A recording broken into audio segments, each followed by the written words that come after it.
Hello and welcome. Today we will be analyzing the international business strategy for G5 Mask to enter Singapore. Throughout this presentation, we will go over the introduction and background of G5 Mask, the comprehensive environmental analysis of Singapore, the SWOT analysis, and lastly, go over the entry and organizational strategy.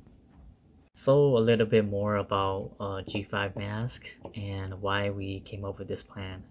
In 2010, G5 Mask was co-founded by four G5 members, and now we have over 100 employees. Our personal and protective equipment products are a variety of masks, and that we mainly sell to the healthcare industry. And annually, we have been making great profits. One of our long-term goals was to become a multinational enterprise conducting business throughout the world, because we know the world is moving towards an economic system that is becoming more favorable for international business. And right now is the right time for us. Also, due to COVID-19 in 2020, the demand for masks has increased, and expanding operations into Singapore will lower cost production while producing more masks and give us better quality. Singapore has great political and economic resources, but everything does come with a few risks, as we will explain more in detail in the later slides. Hi, my name is Lauren, and I will be going through the comprehensive environmental analysis portion of this presentation. Pertaining to the economic and geographic environment, Singapore is a sovereign island city-state in Southeast Asia. It is the largest port in Southeast Asia and one of the busiest in the world. It owes its growth and prosperity to its focal position at the southern extremity of the Malay Peninsula. There aren't many areas of uncertainty in regards to economic development in Singapore. According to ASEAN Up, although Singapore is one of the smallest countries in Southeast Asia, it is one of the most advanced and sophisticated economies in the region. It is consistently ranked as one of the world's best places to do business. Manufacturing is a strong industry in Singapore, and one of the strongest includes biomedical sciences products. In the third quarter of 2017, the manufacturing sector grew by 35%, showing that mask production would be a great fit. There is, however, geographic uncertainty, as the environment in eastern Singapore has suffered extensive degradation as a result of generations of human exploitation. Another one of the benefits of doing business in Singapore is their participation in trading blocs. According to the government of Singapore's National Library Board, the ASEAN Free Trade Area, or AFTA, is a trade bloc agreement by the Association of Southeast Asian Nations. It supports local trade and manufacturing and facilitates economic integration with regional and international allies. It stands as one of the largest and most important free trade areas in the world. The social and cultural environment in Singapore is very diverse.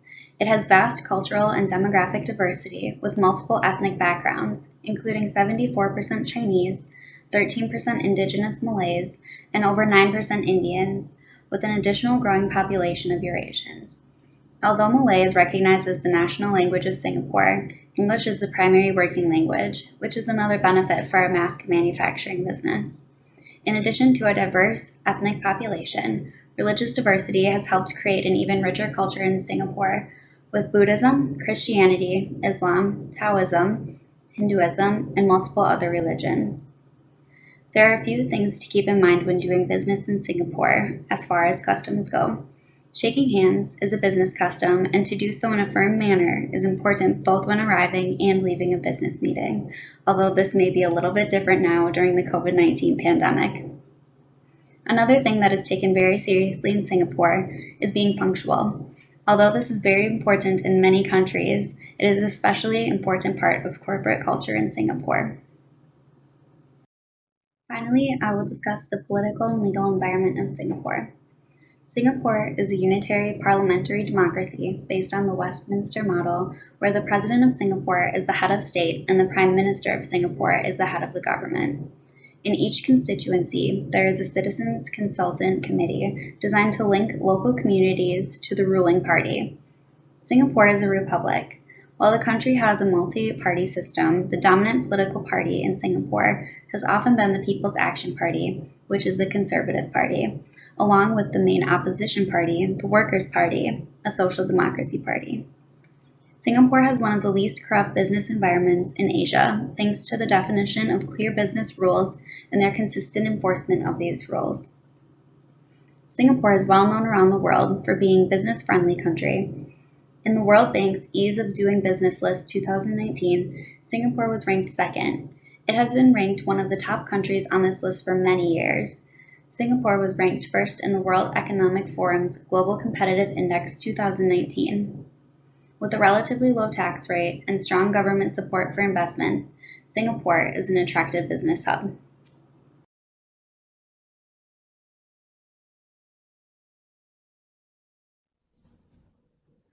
Singapore is known for its strong economy, location, and favorable tax laws, which makes it an ideal location to set up an FDI. Singapore has a very skilled workforce, which is needed when deciding to do business in the country. Also, since Singapore is a multi ethnic society, they are more accepting of social mistakes, which is good for new businesses because it allows them to learn Singapore's business ethics. Singapore has been known to interfere with freedom of the press, and with growing influence of social media, this could cause an issue when doing business in the country. With Singapore being on the radar of many companies, there will be an increased competition not only in the country, but with other companies globally to produce personal protective equipment.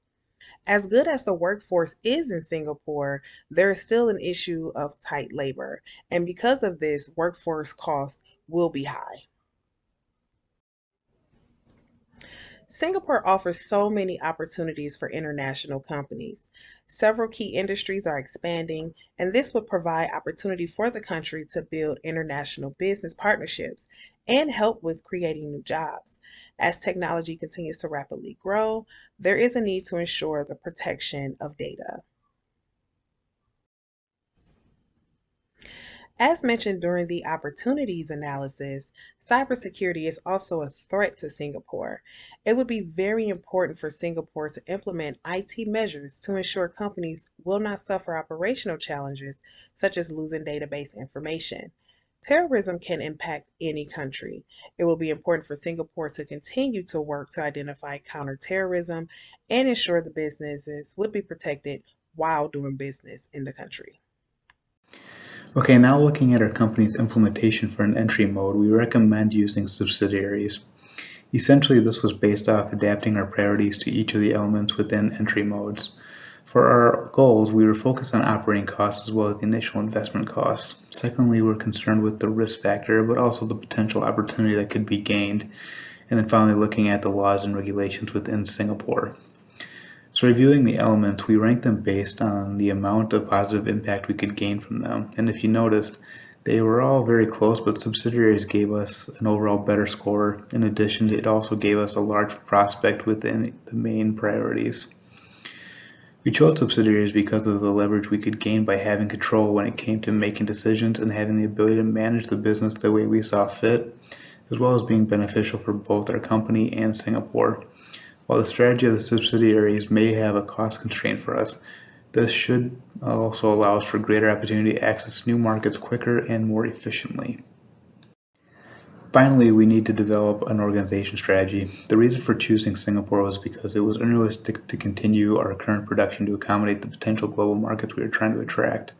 There are four options that we are under consideration: global standardization, transnational, international, and localization. Looking at the table, it breaks down the impact each strategy would have on our company. After realizing the benefits and background of Singapore, we realized we needed low cost reduction as well as having pressure for local responsiveness to be low as well. With that logic, we determined that using an international strategy made the most sense. An international strategy will have us taking the mass that we are producing in Singapore for domestic markets and then additionally selling them internationally as well.